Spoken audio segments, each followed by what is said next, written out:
बहुत सारे लड़के ऐसी सिचुएशन में हैं, उसके रिलेशन की, उसकी लाइफ की यह कंडीशन है कि किसी लड़की को बहुत ज़्यादा प्यार करते थे, उनके साथ रिलेशन में थे और वो लड़की भी बहुत प्यार करती थी।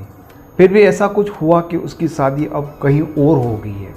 ठीक है, उसकी तो एक नई कहानी स्टार्ट होगी, लेकिन जो उनके साथ अपनी एक कहानी थी वो कहानी रुक गई यार। उस कहानी में सिर्फ हम अकेले पड़ गए। उसने अपनी नई कहानी तो शुरू कर दी, लेकिन हमारा क्या, हमारी कहानी का क्या, कुछ समझ में नहीं आ रहा कि लाइफ में क्या हो रहा है। ऐसा कैसे हो गया, उस बंदी ने ऐसे कैसे कर लिया, क्या सब कुछ झूठ था? ऐसे बहुत सारे सवाल आपके मन में हो गए। लेकिन अब क्या, ये एक बड़ा सवाल है जो आप शायद अब अपने आप को पूछना भूल गए कि चीज़ें हुई। हो सकता है कि वो लड़की फ्रॉड हो सकता है कि प्यार करती थी लेकिन कोई ऐसी कंडीशन रही हो जो आपको पता हो ना हो, लेकिन अब हो गया है, उसकी शादी हो गई और अपनी कहानी को लेकर तुम दुखी हो कि आप तो यहीं पर हो, परेशान हो, अकेले हो। ठीक है, आपको किसी के साथ जाने का कोई शौक भी नहीं था। लेकिन अब क्या करें, ये पेन, ये दर्द, इन चीज़ों से कैसे निकले, किसको कहे और कैसे लाइफ में आगे बढ़े? सिंपल बात, मोस्ट ऑफ लड़कों को ऐसा ही लगता है कि वो लड़की अपनी लाइफ में खुश है क्योंकि शादी कर ली भाई। ठीक है, शादी तो कोई खुश होता है तभी करता है, एंड वो अपनी लाइफ में बहुत मस्त है, हम प्रॉब्लम में। वो भी अलग हुए, तुम भी अलग हुए। देखो, तुम दोनों का अच्छा रिलेशन था तो ये चीज़ होगी ना कि उसको भी तुम्हारी याद आएगी। ऐसा नहीं कि तुम ही पेन में हो, लेकिन तुम्हें ज़्यादा तकलीफ हो रही है, तुम रह नहीं पा रहे हो क्योंकि तुम्हें ऐसा लगता है कि सिर्फ दर्द तुम्हें हो रहा है। तुम्हें ऐसा लगता है कि उसने ही जानबूझकर तुम्हें धोखा दिया। अगर ऐसा है तो होगा, लेकिन कई बार कंडीशन अलग होती है। तुम फ़ोन के ऊपर फ़ोन डाल करने लगोगे, मैसेज के ऊपर मैसेज डालने लगोगे और वो लड़की हो सकता है कि तुम्हें ब्लॉक कर दे। यहाँ पे समझना, जब किसी लड़की की शादी होती ना तो उसके ससुराल में उनके लोग कैसे, उनके हस्बैंड कैसे, उन सारी चीज़ों को समझने के लिए उनके सामने वो फ़ोन खोल के बैठ नहीं जाएगी।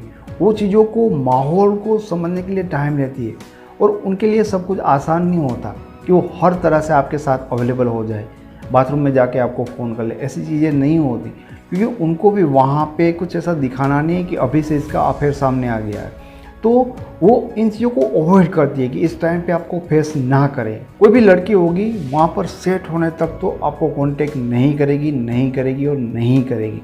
लेकिन इसका मतलब ऐसा नहीं है कि वो आपको मिस नहीं करती, आपको याद नहीं करती। बस उसके साथ कंडीशंस वो नहीं होती कि वो आपके साथ पहले की तरह बात करे।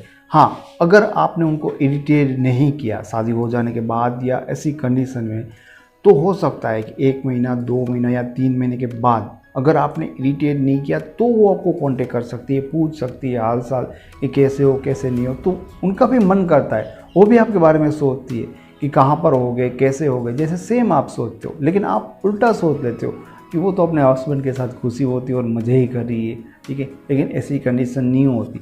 जब हम उनको नहीं समझते ऐसी स्थिति में और उनको परेशान और टॉलरेट करना स्टार्ट कर देते, तब वो ब्लॉक कर देती है और हमारे साथ अपना रिश्ता ख़त्म करने के लिए वो मजबूर हो जाती है। तो ऐसा हो गया है। तो इन चीज़ों में, इन कंडीशन में इतना ज़्यादा दर्द सिर्फ हम झेल रहे, ऐसा सोच के ज़्यादा परेशान नहीं होना चाहिए। वहाँ पे भी कंडीशन कुछ ऐसी होती है, अगर समझोगे, इस टाइम पे धीरज रखोगे तो पॉसिबिलिटीज़ है कि वापस से चीज़ें कनेक्शन बने। लेकिन परेशान करोगे तो रिश्ता ख़त्म ही होगा हमेशा के लिए। मैं उम्मीद करता हूँ कि अब आपको समझ में आ गया कि अगर आपके साथ ऐसी कंडीशन होती है तो इस कंडीशन में क्या चीज़ है जो आपको करनी चाहिए और क्या चीज़ है जो आपको बिल्कुल नहीं करनी चाहिए। आपको वीडियो पसंद आया है? वीडियो पसंद आया तो इसे लाइक करें, इसके बारे में कुछ कहना चाहते हो तो कमेंट करें, और रिलेशनशिप की इस चैनल पर पहली बार आए तो चैनल को सब्सक्राइब जरूर करें, क्योंकि ये आपके लिए और आपके रिलेशन के लिए काफ़ी हेल्पफुल हो सकती है। Thank you so much.